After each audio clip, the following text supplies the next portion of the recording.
here. We're vibing. We're having an awesome Wednesday.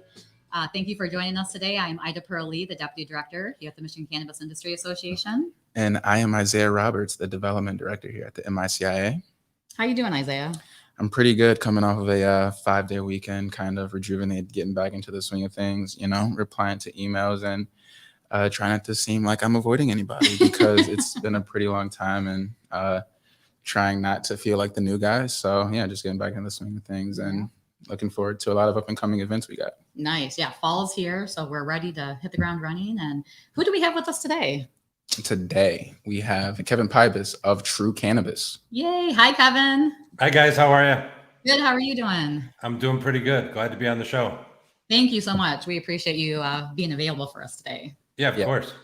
And thank you for sitting through all those technical difficulties we had getting through. It felt like one problem after another. We've been trying a Bluetooth connectivity on weak Wi-Fi, and it only caused a multitude of issues. But we're here today, running late, but still here talking to our audience and having a good time. Powering through.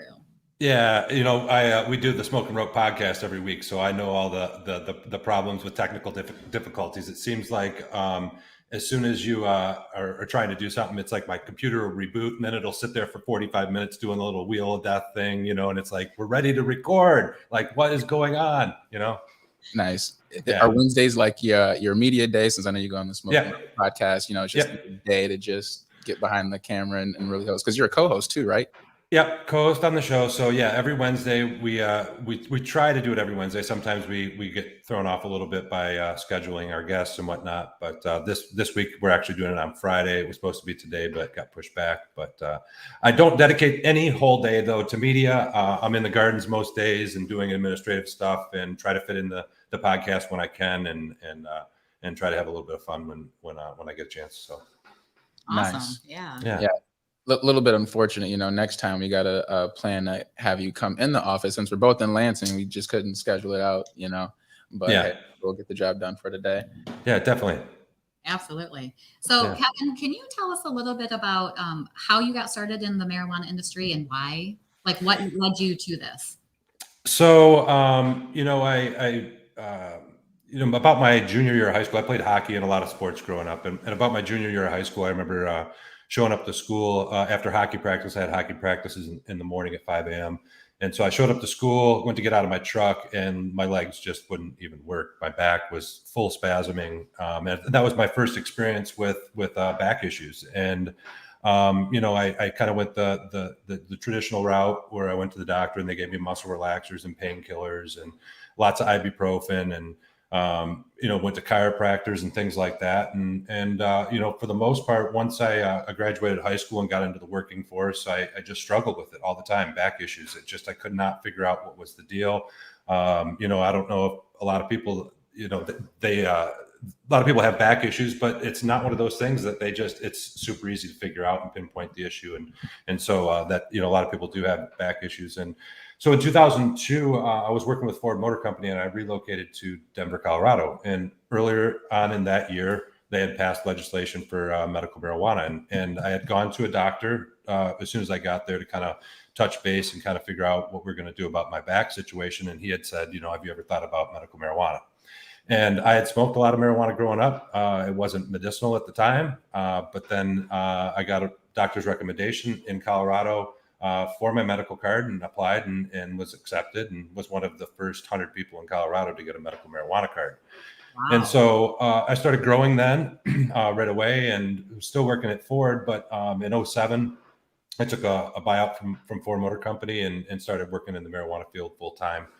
I have been, since 2002, I'd been working with, there was one dispensary, the Colorado Compassion Club down in Colfax in Denver. And I had been working with them and donating clones and, just trying to help out where I could. And by the time 2007 had rolled around, there was a lot of dispensaries in Denver. There was probably 30 in Denver, and they were opening up in Boulder and kind of across the state. And so I started working with them and tried to get a licensed grow going in Denver. Built out a few facilities for a couple of companies, and always kind of got the raw end of the stick. It seemed like I was always misled by, some people that weren't the best people in the world.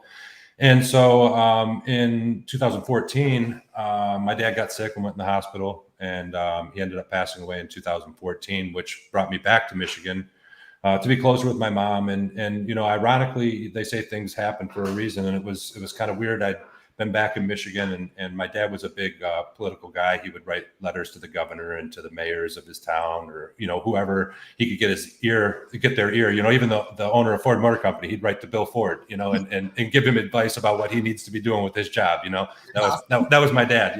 And so after my dad had passed away, he had supported a friend of mine that was running for mayor in Howell. And so I kind of went and visited with him and kind of, broke the news to him that my dad had passed away, and, wanted to contribute a little bit of money to his campaign because I knew my dad was very supportive of what he was trying to do.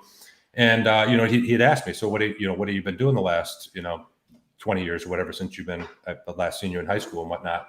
And I kind of reluctantly, like I had many times before, said, well, I've been working in the marijuana industry, And he kind of chuckled and he goes, that's crazy, because I just got this ordinance on my desk yesterday for the city of Howell to do medical marijuana. And I want you to take a look at it. Can you show up at the city council meeting tonight and speak? And I'm like, well, like kind of a whirlwind. But I ended up doing that.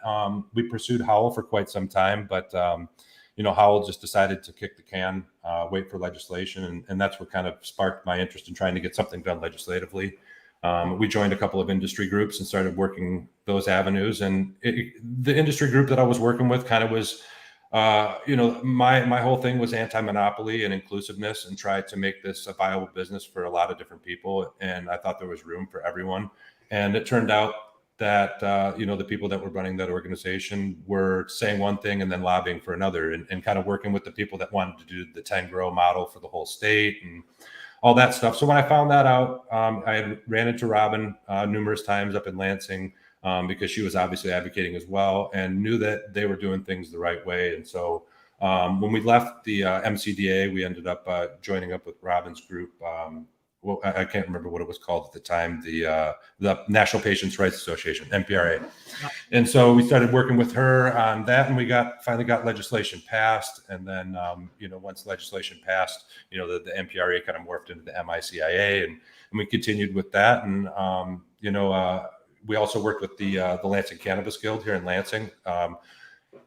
And to back up just a little bit, when I was with the MCDA, we had invited Virg Monero to speak at one of our fundraisers. And Virg had said that he would roll out the green carpet for anybody that wanted to come to Lansing and start a business. And so we literally got in the car the next day, came up to Lansing, found a building that, based off Colorado law, met all the zoning criteria. And I knew that they were probably going to implement something similar where it was 1,000 feet from a church and a park and a school and all that stuff. And so we had found this location, and I contacted the mayor's office and went and met with him and told him what we wanted to do. And he was A-okay with it. And so sometime around 2015, we opened up the dispensary in Lansing, and started to kind of find places to grow as well. We found some commercial warehouses that were meeting the same zoning criteria, and started to build those out, and continued to work with the Cannabis Guild. And, lucky for us, we were able to get through pre-qualification.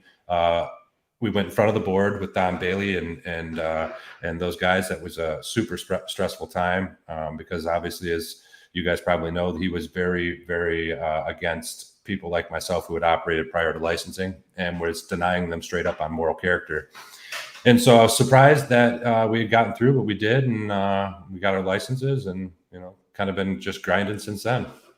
It's awesome how all of the stars are aligning for you.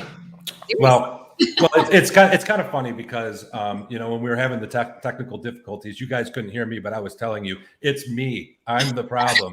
It seems like it's funny because things do work out, but it's not because of lack of hard work and grinding and dealing with adversity. It seems like every corner we run into another hurdle, and I think that to be successful in this industry, you have to be able to remain fluid and be able to move and navigate when you have issues. Because, when we first started doing this and ran into issues, it was like the end of the world. It's everything's done. We might as well just wrap it up and go home. And then over time, you get kind of immune to the whole thing, and you realize there's an answer to every problem. You just have to dig deep enough. You got to find the loopholes. You got to call the right people, and there's always some kind of resolve. Yeah, and you said you started out in Colorado, and then you came back to Michigan. And I think those are two industries that get compared frequently. What are some of the differences that the Michigan cannabis industry has to offer, or any kind of opportunities that were brought to you that differ from your Colorado experience? So, in Michigan, I felt like we wrote one of the most inclusive bills in the country. Even though there were some requirements as far as financial stability and things like that, those were things that we fought hard to get to the number that they were at. I mean, we were getting requested that there would be millions of dollars in financial requirements, and we were able to whittle that down to where it was $250,000 or $300,000, which is still a ton of money, and it's not the best thing, if you wanted to start off a new business, you have to come up with that kind of, liquid or any of that. But, those are the main differences. In Colorado, I remember when the city that I lived in was Aurora, they were going to do a license lottery. And so they'd said that, this is the criteria. And they would say something like, if you own your own building, you get a ping pong ball. If you have more than $5 million in the bank, you get a ping pong ball. If you're already licensed in the state of Colorado, you get a ping pong ball. If you paid more than $30 million in excise tax in another industry, you got a ping pong ball. So they just rattled this up to where it was like somebody that was rich and set get 50 ping pong balls, and someone like me would get one, right? Well, obviously that played out the way they anticipated, and all the big players got the licenses. And I think that that's the main difference in Colorado. You see a lot more big companies that are taking up all the landscape and driving out the mom and pop, and they've leveraged the mom and pop operations into selling to them by manipulating the market, by dropping thousands of pounds of flower on the market at $700 a pound and making it basically unviable for the smaller player to participate. So we have not seen that in its totality in Michigan yet. We have seen some flux in the wholesale price based on big drops and things like that. Having the caregiver, model where we were bringing in flower from them, and there were people bringing in quite a bit of flower through that, and so you've seen some fluctuations. But Colorado doesn't require the stringent testing that we have. You can get to a point in Colorado where if you have good manufacturing processes and you've been tested a few times, that you can get it to where you're only tested on your product once or twice a year. We're tested on every single batch, every single strain. We have some of the strictest testing in the country. And so I would say that those are the main differences there. Gotcha. And those are obviously some of the fluctuations you've seen, while you've been operating within Truu Cannabis. Yes, yeah, definitely. The biggest fluctuations were the big shortage in the beginning. We had pounds going for over $4,000 a pound. At times they were paying, people were paying $70,000 and $80,000 for a liter of distillate. You've seen those prices dramatically drop, to where wholesale pounds, depending on quality, are $1,400 to $2,600 right now. I think you can get liters of distillate for $17,000 or $20,000, something like that. So like maybe a quarter of what it was. And I think that all is dictated a lot of times by the changes in legislation and regulation. You see that when they stopped allowing caregivers to bring stuff in, you saw a price flux.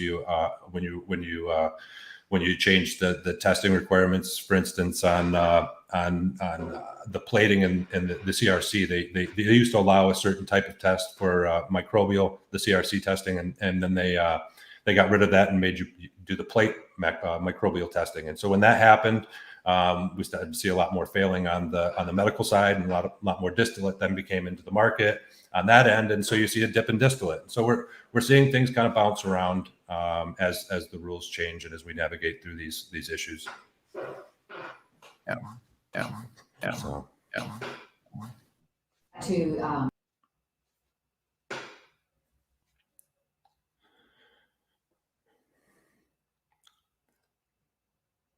Sorry, guys, I lost you there.